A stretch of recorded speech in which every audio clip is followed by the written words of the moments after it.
कि ये जो फलाए आम के 215 इंस्टीट्यूशन स्कूल्स को टेक ओवर किया, ये जम्मू कश्मीर के जो तालीमी इदारे हैं, जो यहाँ के हमारे इंस्टीट्यूशंस हैं, जो हमारी यहाँ की सकाफत है, उस पर एक और हमला है।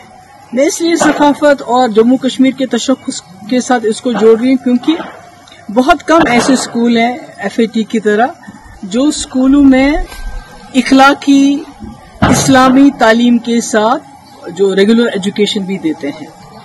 मतलब कोई आप जिस स्कूल का नाम नहीं ले सकते हैं जहां पर ये बैलेंस मेंटेन होता हो। और इन स्कूलों में से बहुत ही नामवर शख्सियत उभरी हैं और इसके साथ हजारों के तादाद में, मेरे ख्याल में कोई 50-60 हजार तो स्टूडेंट्स हैं, टीचर्स हैं, फैमिलीज हैं जो जुड़ी हुई हैं। तो इस तरह से इसको इसको टेक ओवर करना, पहले तो जमात इस्लामी के तमाम एसेट्स को टेक ओवर किया गया, उन पर बैन लगाई गई।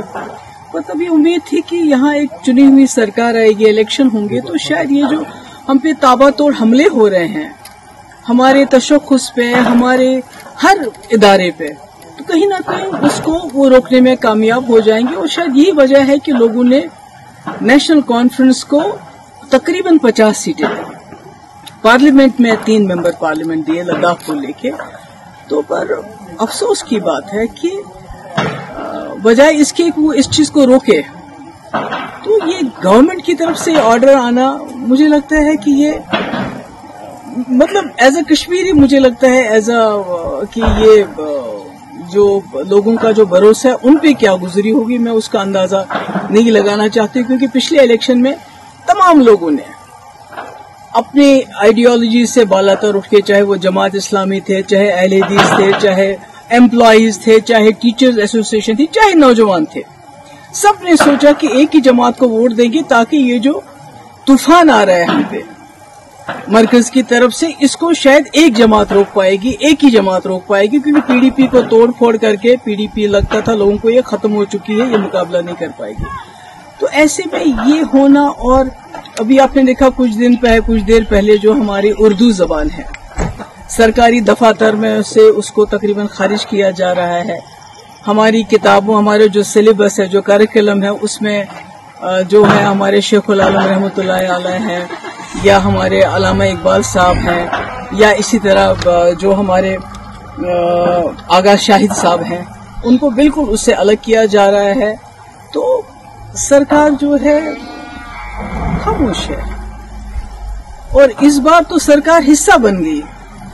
आपको याद होगा 2016 और 17 में जब यहाँ बहुत हालात खराब हुए, पथराव रोके ना रुके, दिल्ली से इतनी बड़ी टीम आ गई, बड़े बड़े मिनिस्टर्स की, बड़े बड़े पॉलिटिशियंस की, और हुर्रियत के दरवाजों पे गई कि आप दरवाजा खोलिए, हमसे बात कीजिए, दरवाजे बंद कर दिए। यानी इतने हालात खराब थे।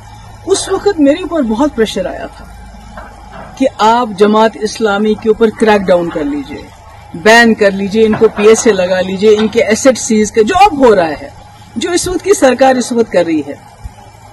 मगर मैंने सोचा कि अगर मैं अपने ही लोगों पे बिला वजह इस किस्म की कार्रवाई, या तो कोई सबूत हो कि भाई इस वक्त ये कुछ ऐसा कर रहे हैं तो आप कोई एक्शन लोगे, मगर सिर्फ इनकी आइडियोलॉजी की वजह से किसी ने जाके दिल्ली में चुगली खाई थी कि भाई वहां जो भी कुछ कर रहे हैं वो जमात इस्लामी के लोग कर रहे हैं, जो पथराव हो रहा है, जो मुल्क के मुखालिफ जो मुहिम चल रही है, वो सब जमात इस्लामी। तो मैंने उस वक्त स्टैंड लिया, जैसे मैंने कठुआ में स्टैंड लिया।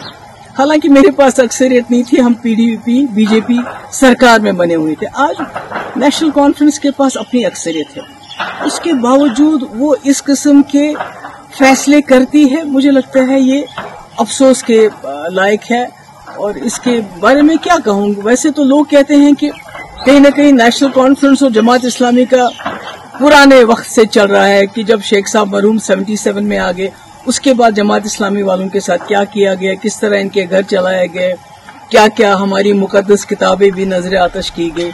उसके बाद 87 के बाद क्या किया गया, जो फलाए ट्रस्ट के टीचर है उनको कैसे पब्लिक सेफ्टी एक्ट लगाया गया।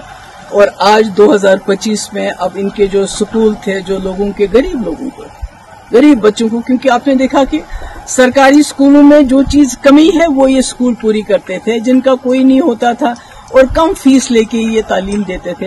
तो आज इन्होंने इतना बड़ा सिस्टम जो एक बना हुआ है उसको ایک حساب سے تباہی کے دہانے پہ پہنچا دیا ہے. کئی گھر اس کے ساتھ وابستہ ہے, کئی ٹیچر, سب کا مستقبل جو ہے